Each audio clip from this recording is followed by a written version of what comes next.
Fala pessoal, boa noite, feliz 2026 para todo mundo. Primeiro episódio do ano e a gente vai iniciar com pedrada já, hein? Perguntas que acho que ninguém faz, talvez algumas respostas que ninguém vai ouvir. É isso? Hoje nós vamos aí com o ícone aí, o vereador Cléber Ribeiro. Bom, segue, curte, comenta, compartilha, porque às vezes a gente assiste o vídeo e não segue, isso fortalece a gente, tá? Bom, hoje você me liga, é isso? Seja muito bem-vindo, Kleber. Muito obrigado pelo convite, agradeço demais estar aqui. E vamos pra cima, falar mal do PT é a nossa maior qualidade. É isso aí. Se você tem sede e fome de justiça, vem com a gente, bora fazer acontecer, tá bom? Bom, eu vou convidar a política de campeões, a gente incomoda, provoca e, acima de tudo, não se esconde, certo? Colocar a cara pra bater e dá também. Então, já vou começar com uma pedrada aqui, Kleber. É o seguinte, quando você acorda de manhã, você se vê como político, cidadão indignado ou provocador no sistema? Mas é aquele que serve. Quando eu acordo disposto a servir a população. E seja enfrentar o sistema, seja provocar algo bom às pessoas, eu acredito que a mudança começa através da nossa vida. Então, eu parto do meu melhor, né? Todos os dias. E aí, isso vai no gabinete inteiro. Então, nós conseguimos alcançar números na política hoje que, se você for colocar em prática, ou for olhar outros gabinetes, você vai ver que um gabinete foi tão produtivo quanto 70% lá dos gabinetes da Câmara. Eu produzi o que todos os petistas produziram junto e eles precisam do mandato inteiro para produzir o que eu fiz em um ano. Então, tipo assim, eu acordo disposto a servir. Aí o pessoal vê o cara que briga ali na rede, mas eu sou muito disciplinado nesse ponto. A gente vai falar bastante sobre isso hoje, mas o pessoal quer saber também um pouco da sua vida pessoal. Quem era o Kleber antes da política? Sou e continuo sendo e fui uma pessoa extremamente comum, com princípios, sou cristão, venho de um lar comum, como a maioria dos brasileiros, humilde e com um bom ensino em casa, né? Uma mãe boa, um pai bom que me ensinou o caminho que se deve andar, cristão, conservador, diferente de alguns opositores políticos meus aqui dentro de Guarulhos, que teve pai também, né? Mas aí você vê, né? Nem todo pai que dá o conhecimento pro filho, o filho segue. Eu sou o filho que seguiu, né? Tem mulher ali que não seguiu os conselhos do pai, que foi para um outro caminho, mas eu colho os frutos da minha... Até hoje, ser um bom filho, de ser um bom noivo, um bom... olho pro meu pessoal aqui, se perguntar para eles se eu sou um chefe ruim, eu sou um amigo deles, né? Se eles, todo meu gabinete, se eles tiverem um problema, é o meu problema também. Isso é com a população. Então, eu sou esse cara, que eu tento resolver o problema de todo mundo. Às vezes eu tenho os meus, eu peço para Deus resolver os meus, cara. Mas eu penso mais no outro do que em mim mesmo. Essa é a verdade. Hoje, eu tenho sacrificado mais o eu. Se eu devo alguma coisa, eu devo a mim mesmo, né? Não a galera. Sua infância, ela foi tranquila ou foi marcada por dificuldades? A minha infância foi relativamente... Eu tive muito amor dos meus pais, carinho, isso eu não posso falar nada contra. Tive uma infância totalmente eu era uma criança que gostava de brincar na rua e você vê, não tinha tanta... Sempre teve problema, mas eu era mais de interior, né? Então, fui criado no meio do mato. Então, era bem tranquilo. Tive dificuldade ali de só comer o arroz, o feijão, o ovo, ter que escolher entre o ovo e a carne, um ou outro, mas isso é tipo de todo brasileiro, cara. É muito complicado, mas não tá honesto.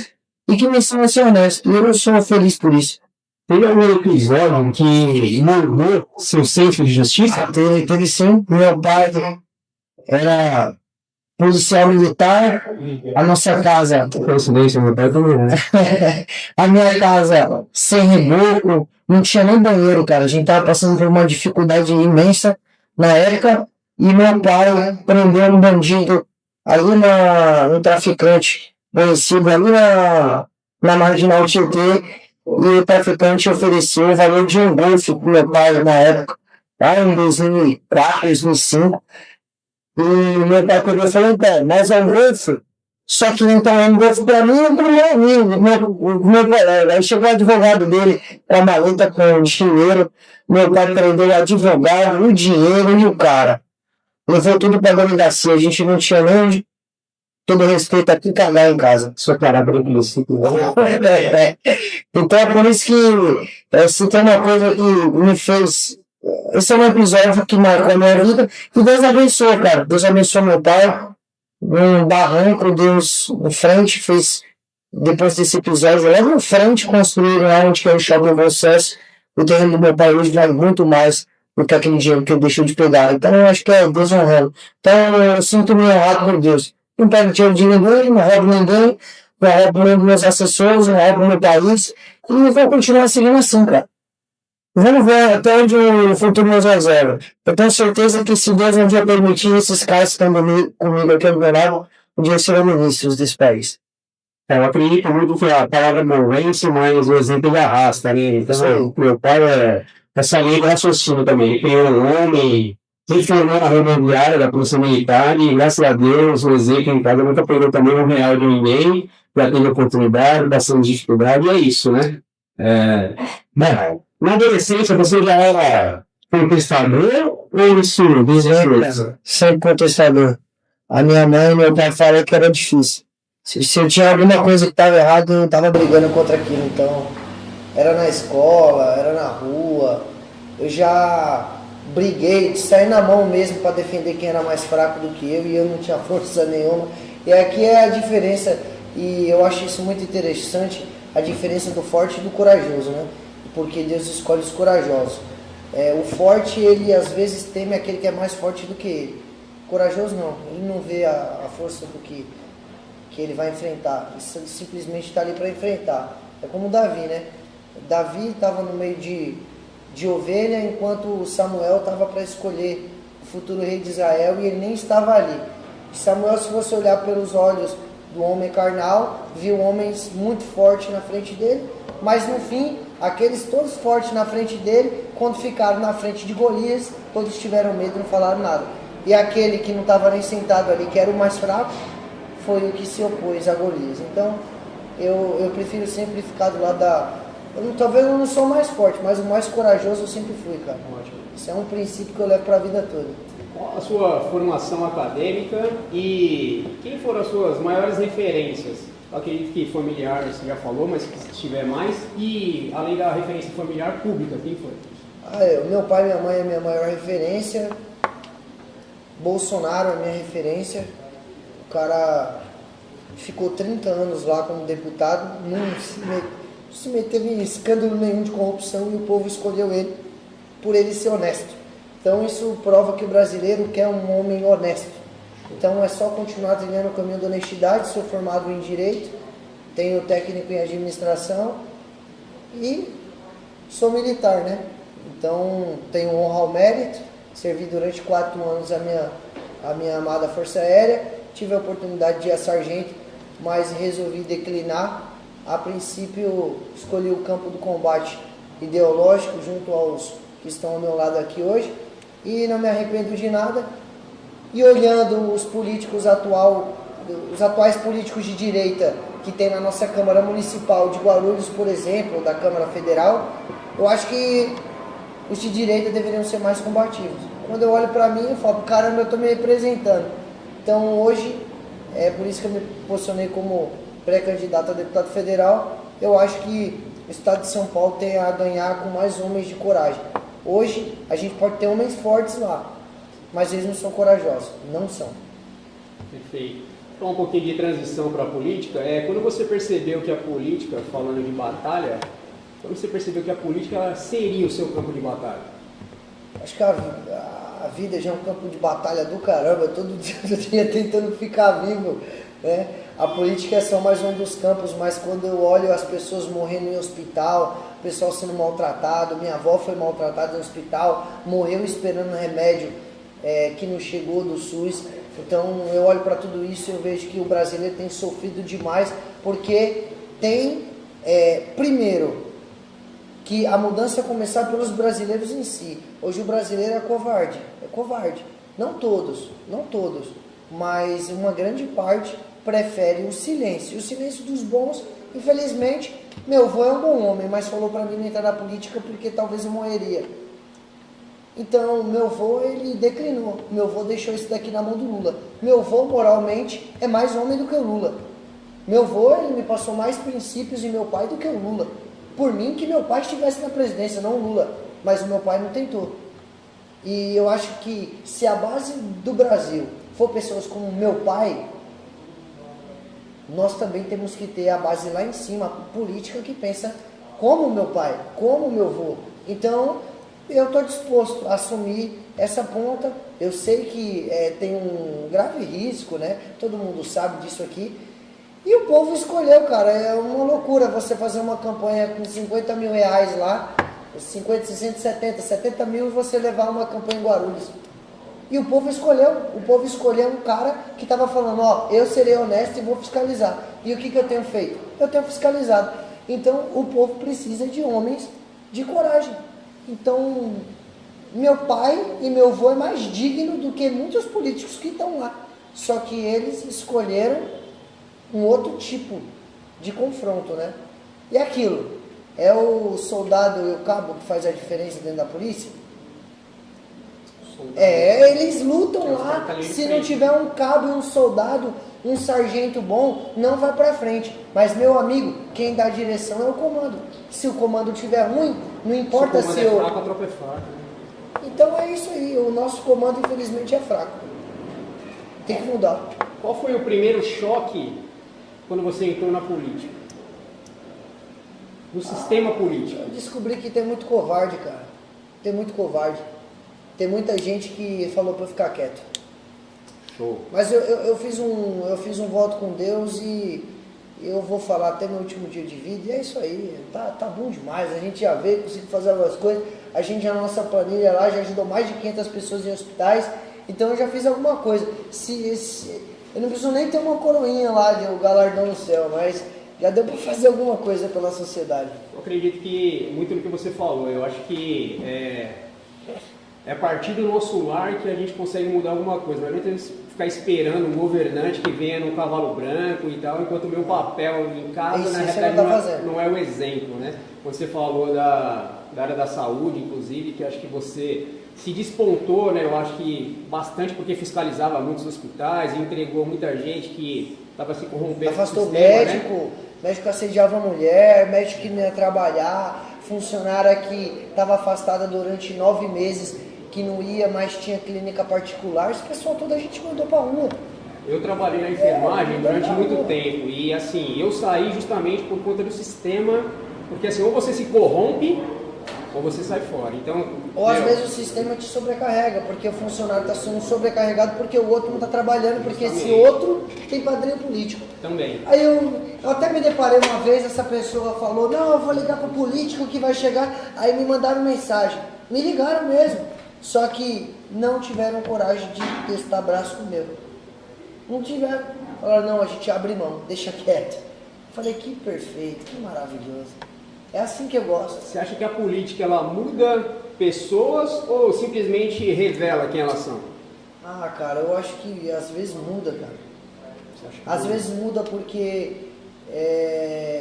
eu não estou me revelando uma pessoa totalmente diferente, não.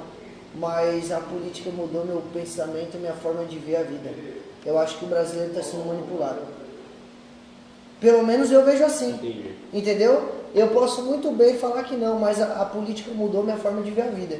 Hoje eu sei que se a gente... Tem coisas que eu não posso falar ainda, tem pessoas que eu não posso enfrentar ainda, que eu ainda não tenho mais poder. Mas um dia que eu tiver mais poder, você pode ter certeza que a gente vai...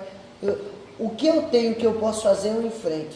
E as pessoas que eu enfrento, eu venço. Então se você está vendo que eu estou enfrentando alguém, certamente a gente vai vencer. Agora, os que a gente não pode ainda é porque a gente está buscando ter mais poder para derrubar esses caras. E dá para derrubar. O sistema dá para ser derrubado. Você já se arrependeu de alguma posição pública?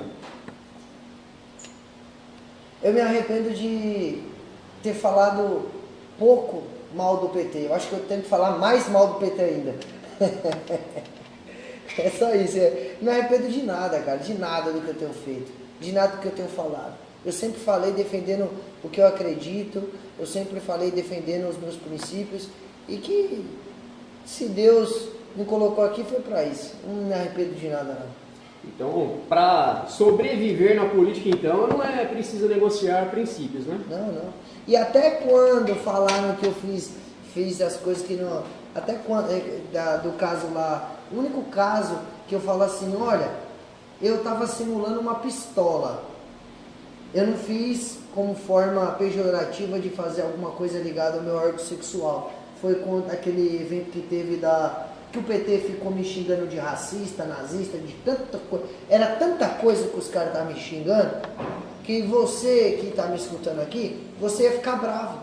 E eu estava defendendo Deus, era o meu projeto de lei que proíbe verba pública para escolas de samba que fazem... Nós vamos falar sobre isso aí. Ruaça com a fé dos outros, entendeu? Aí eu tava lá defendendo isso e o pessoal me xingando de tudo que é nome. Botaram lá que eu chupava aquela coisa que nem meu pai. Como é que o cara me coloca um negócio desse e não quer que eu vou lá defender meu pai e minha família? Eu não sou frango, eu não sou frouxo, eu não tenho sangue barato. Aí eu tô sendo xingado de tudo que é nome. Aí eu fui lá, o cara falando, cadê a pistola, cadê a pistola? A vereadora estava na frente. Em algum momento eu soltei do vídeo, vereadora, ó, aqui minha pistola, é isso. Eu falei isso pra ela. Não, eu falei, você quer ver a pistola? Você quer ver a pistola? Só que eu falei pro cara. E aí, tipo, eles pegaram, tentaram de formar uma coisa onde não tinha. Então a única coisa que eu falo pra você é que era melhor ter feito assim, ó, uma arminha. Né? Mas é aprendizado, né? É aprendizado, eles são muito canalha. Mas a vereadora em si não criticou o ministro do Lula quando estava assediando mulher. O ministro dos Direitos Humanos, Silvio Almeida, ela não criticou, né? Quando saiu a Aniele Franco falando, ele me assediou. Ela não falou bosta nenhuma. Ela ficou com a linguinha travada entre as... E é só isso, é o PT cala a boca quando é do escândalo de lá, né? Na sua visão, a política hoje, ela serve ao povo ou aos próprios políticos? Olha, não estou falando de você. Não, quando eu vejo um político roubando emenda, quando eu vejo deputado que é de direita votando junto com o PT para ter emenda, quando eu vejo o PT vendendo o país, né, para ter dinheiro, para conseguir botar um ministro no Supremo, ou para financiar os seus próprios interesses particulares, é lógico que a política é para um público e não é para o país. A vitória do PT, a vitória da classe política nunca foi a vitória do trabalhador e do povo brasileiro. Quando o pré-sal foi descoberto, quando a gente conseguiu falar assim, poxa, o pré-sal foi descoberto, vai sair uma mina de dinheiro. Foi o povo brasileiro que ganhou com isso ou foi? Foi? Não foi o povo brasileiro. Então a vitória dos políticos nunca foi a vitória do Brasil. A vitória de Brasília não é a vitória do povo brasileiro. E eu espero que um dia isso mude. Você acredita que o sistema ele falha mais na criação das leis ou na aplicação delas? A lei tem, né, rapaz? Eu acho que deveria aplicar. Vamos lá. Eu acho que tem que aplicar pena de morte para pedófilo e estuprador. Acho que já passou do ponto. E aqui é um consenso. Se você pegar todo mundo aqui, ou vão falar em pena de morte para um cara que praticou pedofilia, ou pelo menos prisão perpétua. E que o cara trabalhe na cadeia. Eu não vou sustentar vagabundo e nem filho de safado. Então, como é que o cara... Veja só, pessoal, tem essa hipótese, tá? O cara estuprou alguém. Só que ele trabalhava de carteira assinada e já tem um filho. Aí ele vai pra cadeia, a família vai ficar sendo... Aí ele vai pra cadeia ficar 8, 9 anos lá. Aí a família dele vai ficar ganhando assistência do governo, porque ele era um cara que trabalhava de carteira assinada. Aí a família vai ficar... E a família da vítima nada. A vítima de um benefício. Nada. E aí o cara fica 8 anos lá dentro? Rapaz, aí você fala pra mim, tem lei, mas é lei frouxa. Lei que não dá medo pro vagabundo. O judiciário, você acredita que interfere demais ou de menos na política? Olha, rapaz, se o judiciário pudesse interferir na política, eu acho que deveria, pode interferir, interfira bastante, mas em prol do povo, não em prol de interesses de político.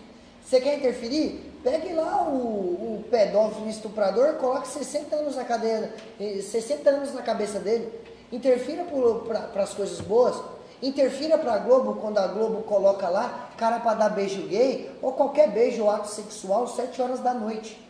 Aí o cara tá dando... Não, é o seguinte, não tem que ter ato libidinoso nenhum. 7 horas da noite, é tendo novela lá com o cara se beijando, mulher se beijando, homem com mulher, tanto faz. Bote multa lá na Globo, entendeu? Coloque a multa nesses veículos de comunicação que fica divulgando essa patifaria. Agora não tem isso. Não tem. Agora, processar, querer prender pessoas por manifestar, por pedir uma redução de pena para idosa que, pô, tá com Bíblia debaixo do braço, pelo amor de Deus, né? Você acha que então não existe justiça social no Brasil? É um mero discurso? A única justiça social que o Lula trouxe nesse país foi a implantação da pobreza ainda mais. O Lula é o pai da pobreza. Esse cara não fez nada além de propagar a pobreza. Se ele fosse fazer alguma... Cara, primeiro, ele já começou cortando o benefício do Bolsa Família mais do que o Bolsonaro. Ele deu... o Bolsa Família era 120 na época que nem era Bolsonaro. Bolsonaro aumentou para 600 reais. Bolsonaro ajudou mais o pobre nesse país e fez mais lei feminista para defender as mulheres do que qualquer outro presidente. Bolsonaro defendeu mais a mulher do que qualquer um outro. Então você pega tudo isso. Bolsonaro trouxe a justiça social mais do que o Lula. Você acredita? E outra, ele perdoou aquela dívida que o Lula colocou na cabeça dos estudantes, que o pessoal saía da faculdade, o FIES, e tinha dívidas milionárias, que ele foi lá e perdoou. E aí agora estão querendo voltar com essas dívidas, sabia disso? Vocês sabiam disso? Então o Lula nunca pensou na educação. A educação que ele pensou foi R$18 de aumento, enquanto o Bolsonaro dava 33%. Você acredita que se a população soubesse, atrás dos bastidores, como na realidade as decisões são tomadas, você acredita que eles confiariam menos nos políticos? Os caras tomam café junto, pô. Tem cara de esquerda e de direita que eu não posso falar aqui que é amigo. Eu não sou amigo do meu inimigo, rapaz. Os caras querem acabar com o povo brasileiro, acabar com a nossa liberdade, a gente vai ficar cumprimentando eles. Aí vem um petista lá, vem me cumprimentar. Cara, porque eu sou cristão, eu tenho que tentar ir. E dá um trabalho, cara. Eu acho que o PT foi criado realmente por Satanás para levar a gente pro inferno. O PT foi criado para levar a gente pro inferno. Porque desgraça, né? Eu tenho que perdoar esses caras que apoiam tráfico, roubo, aborto, feminicídio aí, porque... Pô, os caras apoiam tudo que não presta. E aí eu tenho ainda que apertar a mão do desgraçado e orar pela vida dele e torcer que ele vá pro céu e se converta. Torna a minha vida difícil ou não? Pô, meu, é difícil. Você já foi silenciado, pressionado politicamente? Se sim, se você puder abrir. Já fui. Já fui, mas meu voto tá lá na Câmara. Meu voto tá lá. Eu voto conforme o que eu penso. E se for para perder meu mandato por votar em algo que é benefício da população, eu tô aqui. Porque Deus me deu essa função não para ser covarde. Eu não tô nem aí, cara. Você pode levar tudo que eu tenho. Eu já fiz o que... Hoje, se você falar assim, Kleber, você tá feliz com o que eu fiz? Eu posso fazer muito mais. Mas eu fiz o meu melhor com o que eu tinha, entendeu? Silenciado, né, e pressionado, você já falou que foi. Já fui muito. Em relação a atentado, pergunto porque hoje a gente está aqui, eu sei que seu segurança ali fechou a rua, ali tem uma parte de cara armado, não tenta a sorte que vai dar novidade aqui, o café com justiça não quer isso. Tá vendo? É isso daí. Teve uma certa feita, eu tava na praia com meu pai, a última vez que eu fui pra praia com ele, que eu nadei, ele olhou pra mim e falou assim, eu não era nem vereador, ele falou assim, ó, aproveita que eu sinto que você vai vencer, que Deus vai estar contigo, né? Por conta de N fatores, né? Meu pai sabe da minha história mais do que muita gente. Aí ele falou assim, ó, aproveita que vai ser uma das últimas vezes que você vai ter liberdade para fazer isso aqui. Aí eu fico pensando, cara, e é verdade, né? Mas já tentaram te matar? Já, mano, já tentaram matar assessor meu, já tentaram bolar plano pra mim, só que o pessoal meu é esperto. E Deus, né, abre assim, Deus, ele nos atrasa ou nos adianta, mas não deixa que o inimigo venha ao nosso encontro. E se vier, a gente está preparado para... Perfeito. Tem que estar preparado para tombar e para tombar também. Então, hoje a gente está vivendo um tempo muito complicado. Mas você pode ter certeza que já aconteceu. E outra, os estudantes da Unifesp mesmo falou que me mataram lá dentro da Câmara. Estudante que vai dar aula para criança, que está fazendo pedagogia, falou que ia me matar dentro da Câmara Municipal. E a vereadora do PT chamou eles para lá. E você vê a gravidade que é isso, cara? E quando eu falei assim, ó, eles falaram que vão me matar. Ela falou, você ainda não tem toda essa importância, essa significância. Então quer dizer que se você for significante, você pode morrer, pode ser morto, pode tomar uma facada. A verdade é que as nossas faculdades federais, elas viraram um antro político que ele cria uma coisa na cabeça das pessoas, uma lavagem cerebral, que a gente está criando vários Adélio Bispo dentro das faculdades federais. Isso é um perigo. Você ainda vai ver professor matando aluno dentro da sala de aula. Escuta o que eu estou falando. Quem mais se incomoda com o vereador Kleber Ribeiro? Além do PT, cara, tem muita gente que eu não posso falar aqui. Pode falar. E que um dia, se a gente chegar lá, essas pessoas, pode ter certeza, são pessoas erradas. E que a gente vai para cima. Existe corrupção estrutural na política ou são casos isolados? Existe. Existe, e pra gente acabar com isso aí, vai ser debaixo de muita Pode dar algum luta, exemplo? O que você acredita? sangue. Cara, a partir do momento que a gente tem tanto cargo de indicação, essa desgraça é uma palhaçada. A partir do momento que o presidente da República indica um cara lá para ganhar mais de 200 mil lá na Petrobras, isso aí vai ter jogada, vai ter negócio. Então tem muita coisa, entendeu? Tem muita coisa. A impressão que fica nas reuniões, tudo que eu tive até hoje, que eu vi, que eu presenciei, é que a maioria, não posso falar aqui abertamente, mas tem homens que sentam só para decidir sobre cargos, emendas, dinheiro, e a última coisa que pensa é o povo. Mas eu sei quem é, mas a gente sabe quem é. No momento certo essas pragas a gente manda embora. Já levaram você para a mesa? Você já foi convidado a ficar quieto em troca de benefícios? Não, eu já fui convidado a me retirar.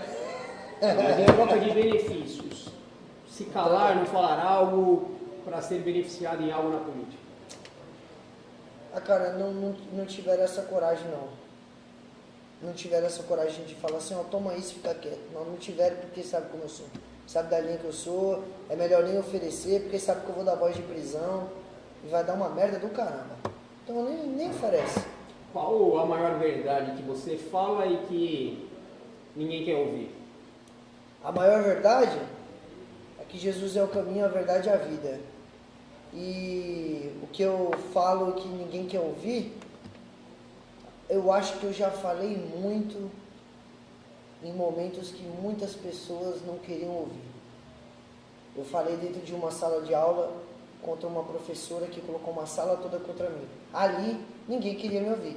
Mas eu defendi o meu pai, eu defendi a polícia militar.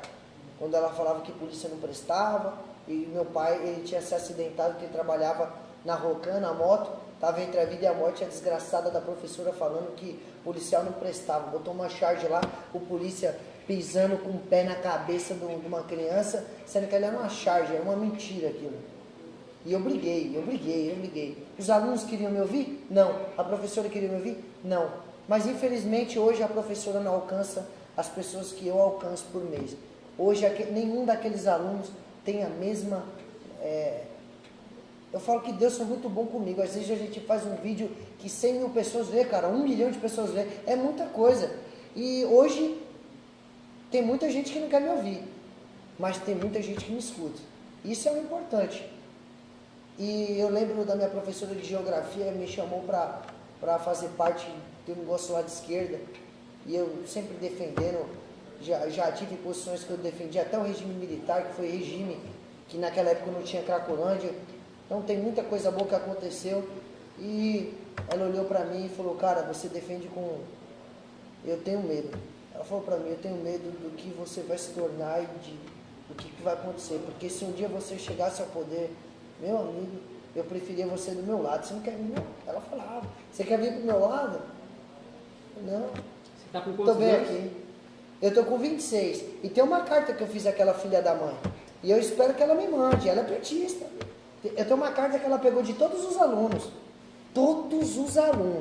E eu fiz uma carta. E eu, na minha carta, eu falei, ó, quando eu completar, mano, tá lá, meus 28, tudo que eu escrevi tá acontecendo. Tudo. Ela pode colocar essa carta, ela pode me mandar essa carta, tudo que eu falei. Você rascunhou antes isso aí? Quantos anos você rascunhou isso? 16, cara, 16 ou 17. Tudo que eu falei tá acontecendo. Então isso é muito bom. E ele 26 anos. 26 Na agora. política, quantos anos? Cara, eu tô na política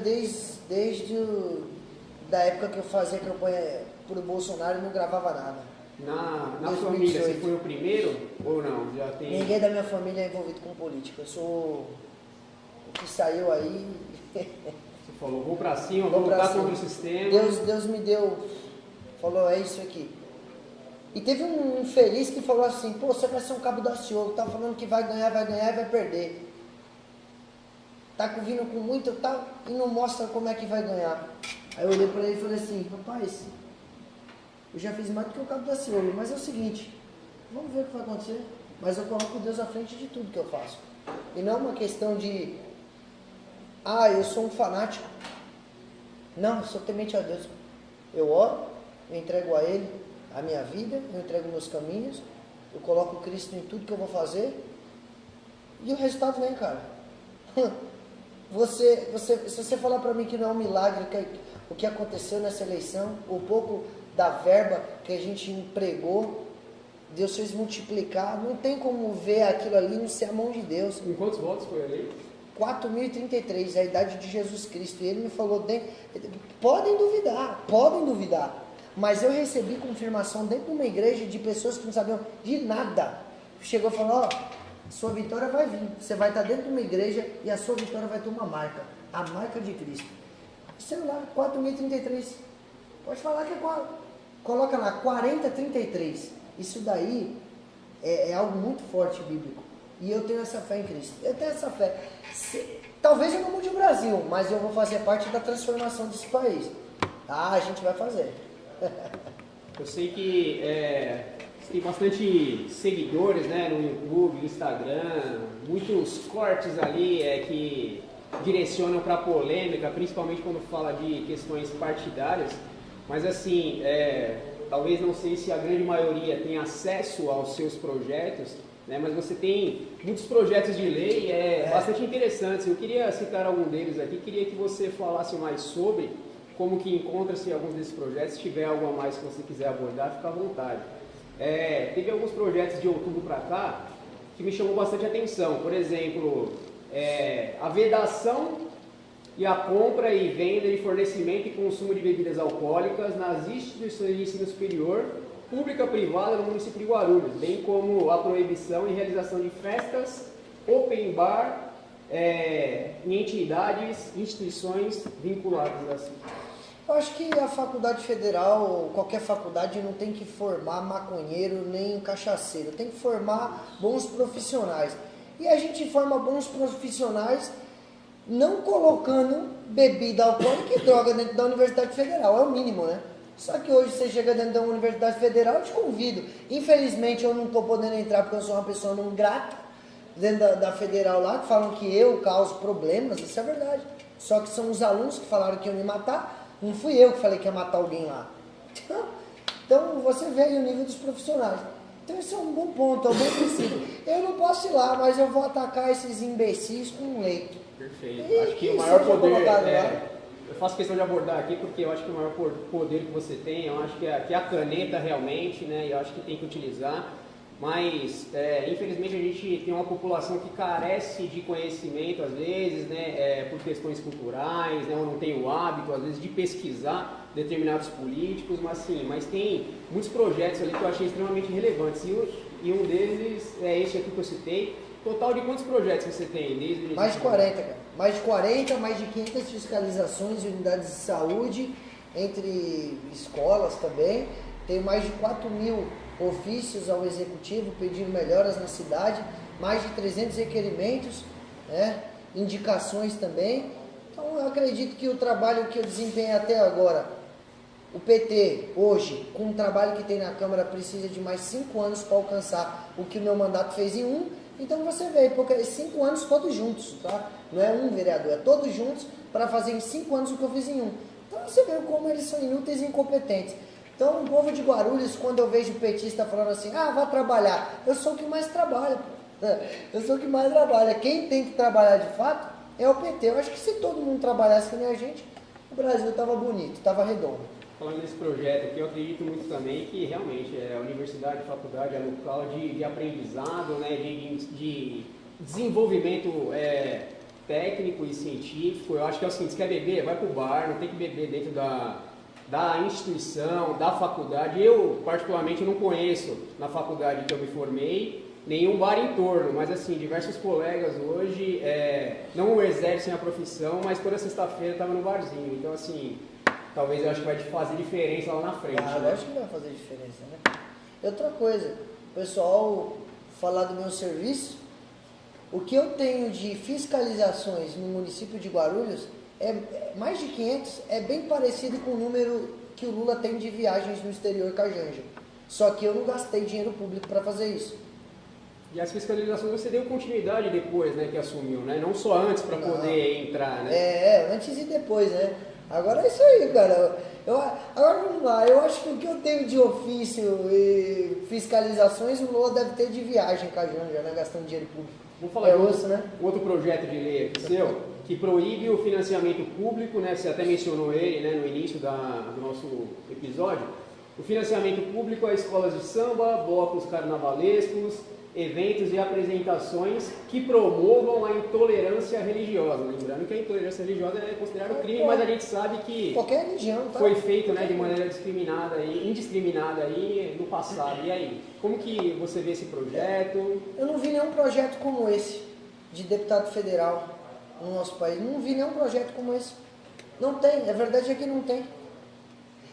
Veja só, Jesus Cristo foi colocado na Paulista, sendo feito por uma trans.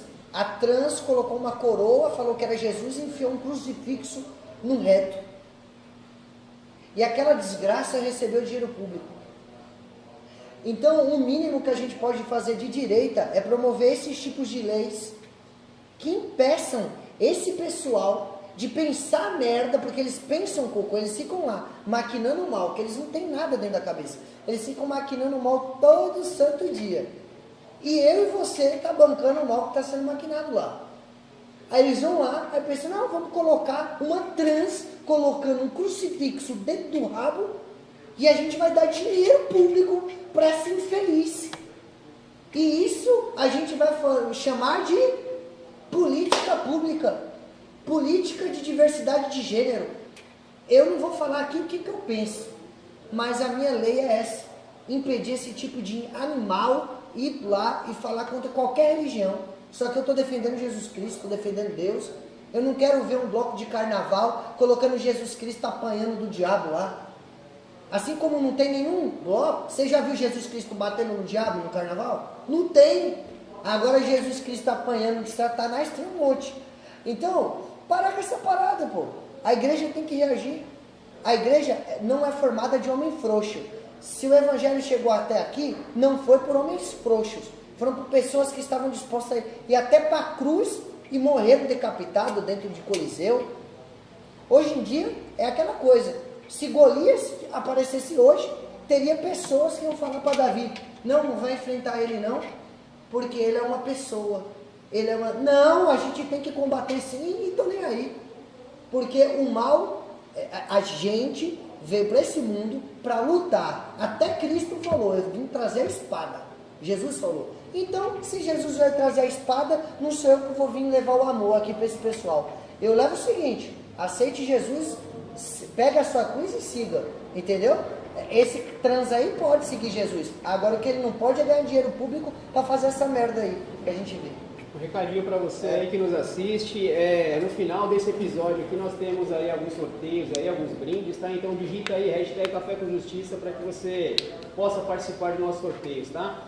Pegando o gancho do que você falou, não sei se vocês prestaram atenção, né? Embora o Kleber Ribeiro ele seja cristão, ele mencionou aqui por mais de uma vez aqui referente a independente da denominação, independente da ideologia, da religião, né? Então eu acho que falta um pouquinho realmente disso na sociedade, o respeito independente da religião. Então, pô, parabéns aí por esse projeto.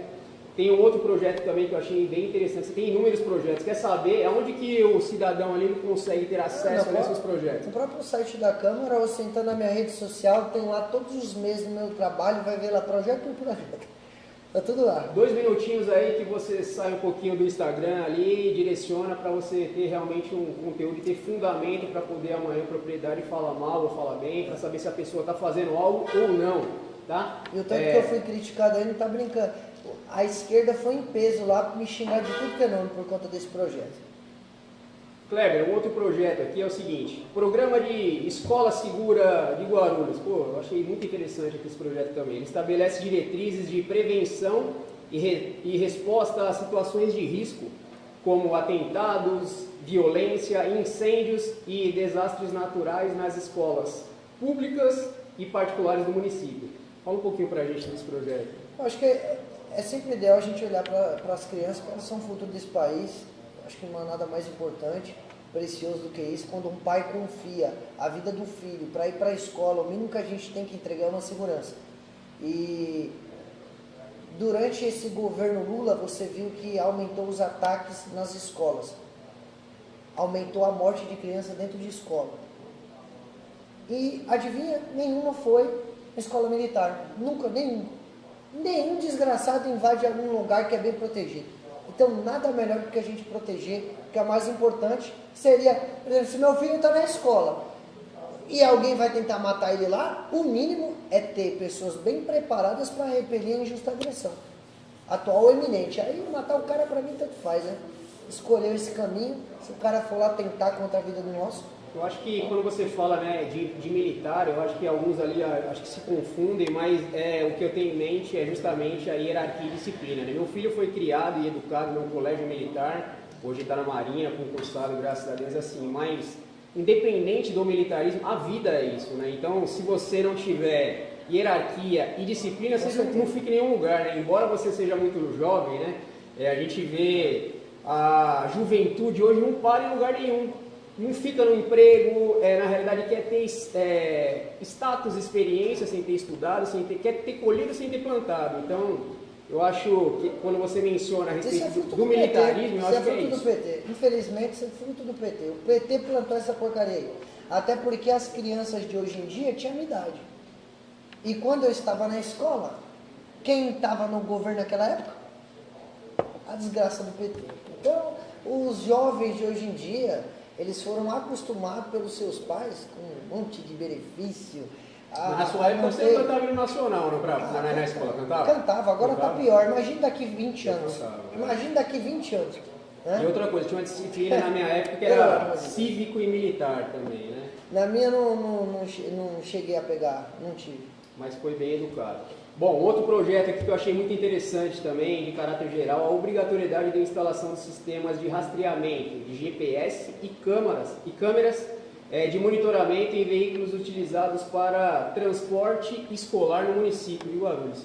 Fala um pouquinho pra gente desse projeto. É que tem criança autista, criança que tem problema, tipo assim, de estar chegando, o problema eu digo não a pessoa, o problema é de estar chegando com marca, machucado.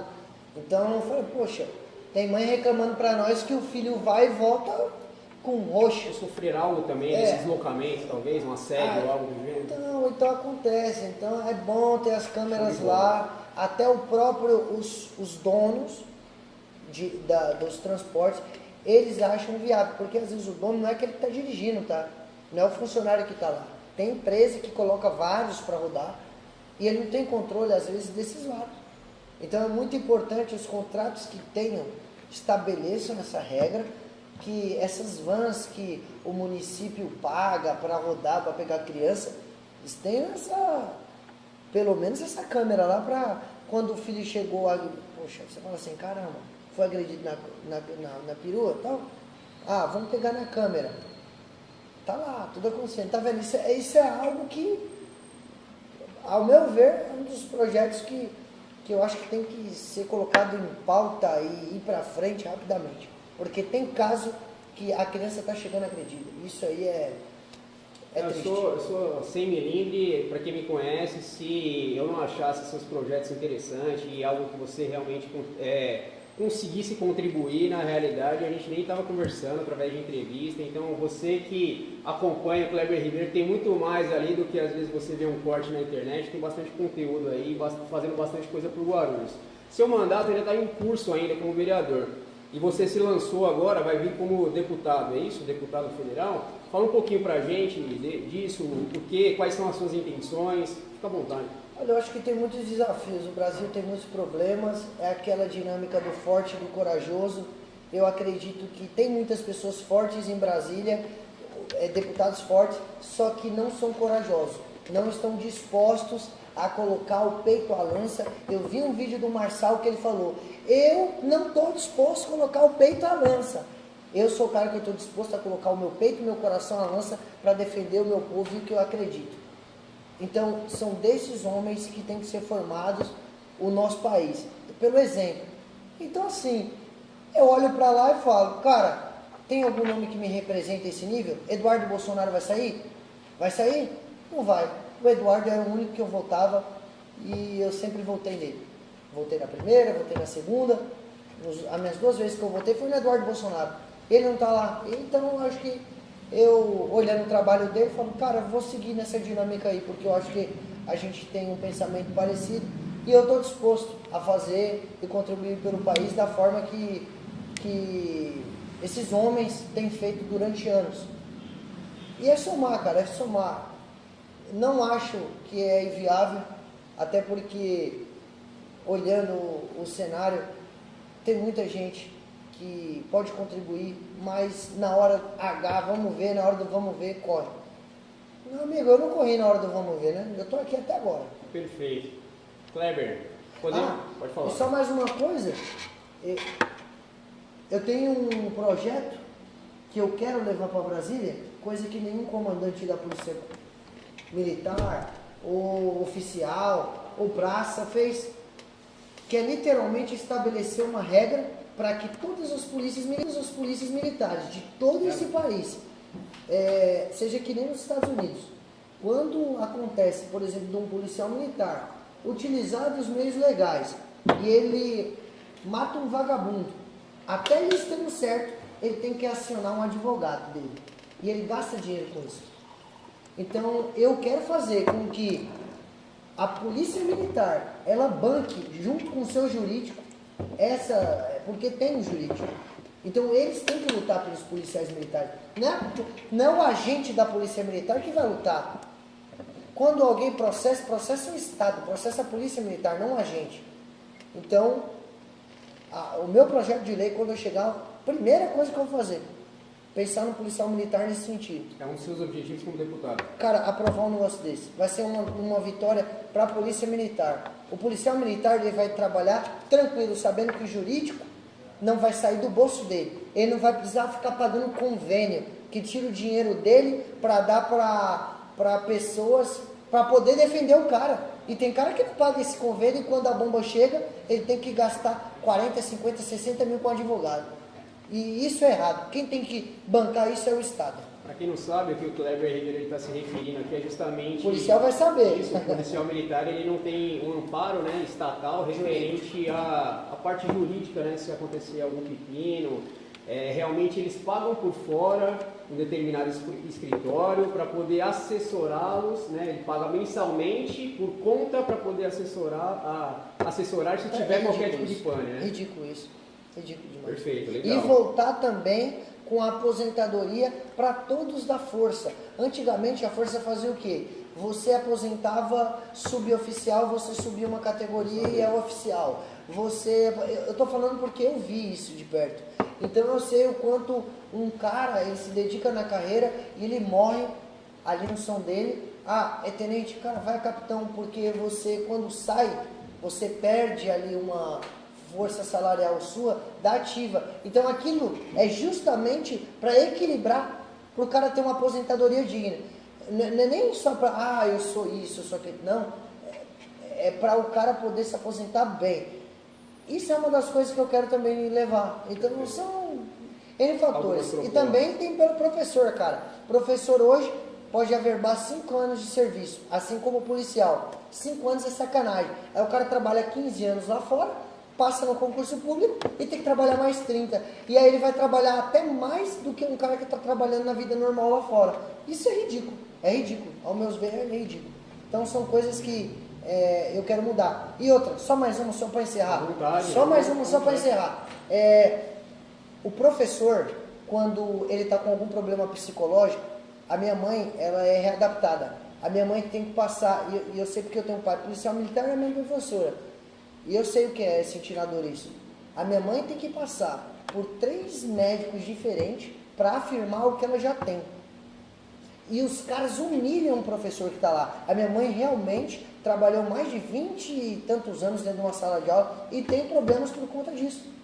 Psicossomático. Não, na coluna, no braço, no também. outro braço, porque ela foi pro esquerdo. Então, o cara é tratado pior do que bandido quando vai passar nesses infelizes. Os caras tratam o professor pior do que vagabundo. Aí o vagabundo que estuprou, que praticou latrocínio, quando ele vai pegar uma saidinha, ele passa com um médico que trata ele super bem. Porra, por que não trata o professor bem também? Então essas coisas me deixam indignado. Então, tudo isso eu quero colocar. Ninguém fala, cara. Ninguém fala dessas classes. Kleber, podemos fazer aqui um bate-bola rápido? Bora. Então tá bom. Bom, política, ela começa quando a vida real aperta? E bate pronto. De fato. Política é vocação ou sobrevivência? É chamado. Para os bons, né? Para os bons é um chamado. Para os ruins, já está o Lula aí para mostrar para vocês. A maior qualidade sua? Cara, eu acho que é servir, cara. É servir. É servir. E o maior defeito? É ter pouco tempo de vida. É pouco tempo para se fazer alguma coisa. Eu luto contra o tempo. Um erro que você não repetiria? Ter começado tarde. Na política, lutar assim, gravar vídeo. Acho que era para eu ter começado desde o primeiro momento que eu comecei a brigar com a minha professora. Era para eu ter gravado ali. Não, mas você é novo aí, você tem 26 anos, bicho, dá pra correr. Não, mas eu vejo que tem cara gravando um vídeo com 13, 14 anos de idade. Aí eu falo, caramba. Uma verdade incômoda no Brasil. O Bolsonaro não deveria estar preso. Existe político honesto ou menos corrupto? Existe político honesto, o Bolsonaro está aí para mostrar isso. Você acredita que o sistema permite que alguém realmente limpo chegue ao topo? Eu vou descobrir isso. Eu vou tentar descobrir isso aí.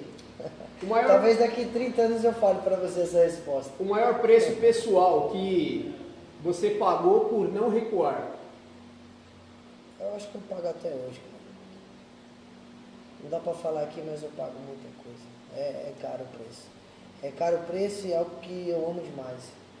O sistema ele só chama de problema quem não aceita o jogo? É isso aí. É isso? É isso mesmo. A fome, você acredita que ela ensina mais que qualquer faculdade ou não? Ah, ensinou. No quartel ensinou sim. Eu já passei pelo perrengue de comer mal. E eu vi um homem de 1,95 m brigar por um pedaço de bolacha e se descontrolar, não ter temperança. Eu vi pessoas mais fortes do que eu perdendo a estribeira por conta de uma bolacha. É osso, né? Você acredita que toda proposta imoral ela venha embrulhada em um discurso bonito? Pô, é uma picanha aí, o cara oferecendo abóbora pra gente. Nem abóbora sobrou, é moela de galinha, olha lá. Fazer uma canja de moela de galinha aí pro povo aí. Se você não fosse político, você seria o quê? Policial militar estaria na rota matando vagabundo. É isso aí. Complete a frase. O sistema não teme quem grita, teme quem? Se prostra diante de Deus. Política não é sujeira, sujo é? Quem ajuda e apoia o Lula. O maior aliado da corrupção é? O PT. Sinônimo. A verdade, ela incomoda porque desmonta privilégios de quem? Caramba. De tanta gente, cara. De tanta gente que não deveria onde estar. Tanta gente que não deveria ter o cargo que tem, o poder que tem. Se a gente tivesse as pessoas certas com o poder que hoje o Brasil dá para essas pessoas, o Brasil era diferente. O Brasil não era do crime organizado. O Brasil não estava refém. Não tinha ninguém na favela botando um fuzil na cara de ninguém, obrigando o cara a comprar o gatonete. Ninguém. Quem enfrenta o sistema paga caro, mas Ter a recompensa divina de Deus nessa ou na próxima vida. Na vida eterna. bom, estamos chegando ao final, passou muito rápido, acho que é um bate-papo excelente, agradeço aqui a presença, fazer alguns sorteios aqui bem rápido, bem breve.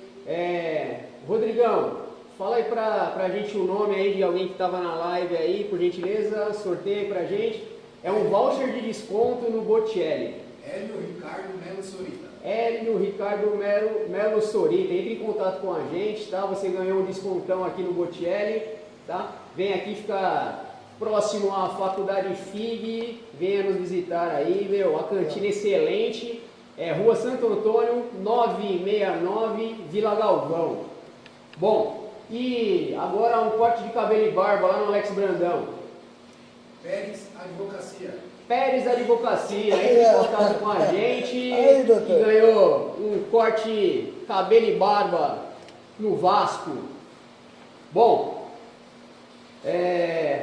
antes, né, queria agradecer a presença e é um certificado de participação, essa caneca aqui é sua. Ô, louco, hein? Vou deixar lá no gabinete. Aqui é uma lembrança do podcast Obrigado. Café com Justiça, 21º episódio, porém o primeiro em loco, tá? Então esse ano aqui temos diversos aqui, novidades para você, nos acompanhem. Gostei demais. Mostra ali pra galera ali. Legal. Boa. Bom, vereador, deixa um recado para o nosso público que nos assiste, por gentileza. Fique à vontade, se quiser falar do que você quiser, para onde vai, o que você... Fica à vontade. Cara, eu tenho uma sensação que nós iremos conseguir mudar esse Brasil. Com a vida ou perdendo ela.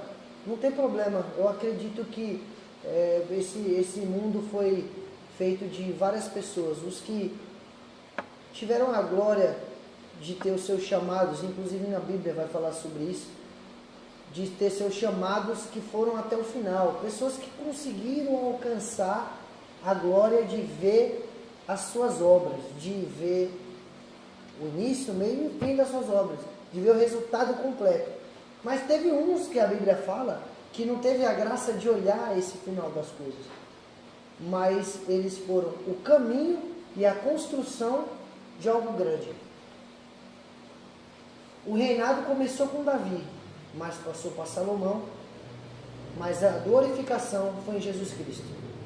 Então o que eu penso? Se eu ver esse Brasil perfeito, ótimo. Se eu não ver esse país, é porque Deus me levou. Não fiquem bravos por isso e continuem a luta, porque a luta ela sempre vai existir e nós sempre de bem vamos carregar o preço de não ser covarde. Então carregue o preço de não ser covarde, carregue isso, Carregue, cara. Porque quando eu tenho um episódio difícil, olha só, pensa na minha mãe, pensa no meu pai. Quando teve um menininho na igreja que pediu, ele tem 13 anos, pediu para gravar um vídeo, gravei com ele, ficava insistindo para eu postar. Falei, eu vou postar pela insistência dele.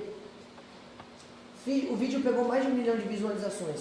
E nos comentários tinha coisas sórdidas da esquerda. A esquerda é maléfica, falando coisas horríveis desse menino, desejando a morte dele, falando que ele ia se prostituir, que ele ia dar, que ele era um vagabundo, que tinham que matar. E aí a mãe dele me ligou. Tira agora que eu não concordei com isso. Ela estava desesperada. E aí eu olhei, cara, eu falei, assim, você tá vendo aí, ó, que minha mãe passa? Como os comentários dela, vêm várias pessoas a me ameaçar, de me matar, um monte de coisa. Eu tirei o vídeo por conta do menino. Ele não estava preparado, mas cara, tem muita gente que não está preparada.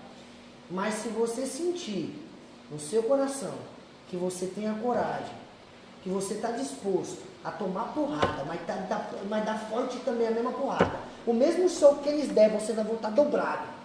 E a gente tem algo maior do que eles, cara. A gente tem a verdade, a gente tem Deus, e do nosso lado não reside a hipocrisia de...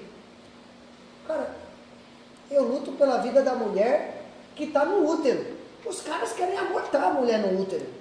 Porque aquela criança vai ser formada, vai ser uma mulher. Então eu luto por isso. Então se você está disposto a lutar, venha fazer parte do time. Saia do anonimato, porque eu tenho certeza que os grandes presidentes desse país vieram dos lugares mais inusitados. E eu falo aqui, não da desgraça do Lula, que veio, que pelo amor de Deus, se teve um lugar que fez um cara ruim, foi o Lula. E que de lá, hoje em dia, possa sair um presidente bom. Eu não estou falando que não pode, mas pelo amor de Deus. Então se você tem esse chamado, vá para cima, não desista do Brasil, tenha coragem e vão para a luta. E deixar um recado aqui, estarei na caminhada com o Nicolas Ferreira. A gente está saindo e eu vou com ele caminhar para Brasília. Não sei o que vai acontecer. Não sei mesmo. Eu estou indo lá democraticamente, respeitosamente. Não estou indo para quebrar nada. Nada. Que Deus reserve para nós agora. Agora, se tiver que passar dentro da papuda, não tem problema não. Paulo e Silas também estavam dentro da prisão, mas tinham Deus. E é melhor estar numa prisão com Deus do que num mundo sem Deus e covardemente. Meu pai não me chamou para ser covarde. Se você não é covarde, venha para a luta. Forte abraço, hein? Pessoal, obrigado vocês que ficaram conosco até agora. Café com Justiça é isso, confronto de ideias, verdade sem filtro e respeito ao nosso público. Kleber Ribeiro, obrigado por não fugir das perguntas. Que Deus dê sabedoria para você, discernimento e te fortaleça. Amém. Forte abraço, nos vemos aí no próximo episódio. Tchau, tchau.